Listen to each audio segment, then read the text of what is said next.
Азербайджан – страна, где встречаются горы и степи, леса и скалы. Здесь скрываются настоящие дикие кошки. Самый таинственный обитатель этих мест – переднеазиатский леопард, один из самых редких подвидов в мире.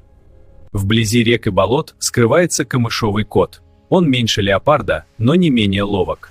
Лесная дикая кошка скрытная и осторожная, ее легко спутать с домашней. Главная угроза для диких кошек – сокращение среды обитания и браконьерство. Ученые и экологи ведут постоянный мониторинг. Дикие кошки Азербайджана – символ силы и свободы. Их мир скрыт от глаз человека, но от нас зависит, смогут ли они сохранить свое место в природе.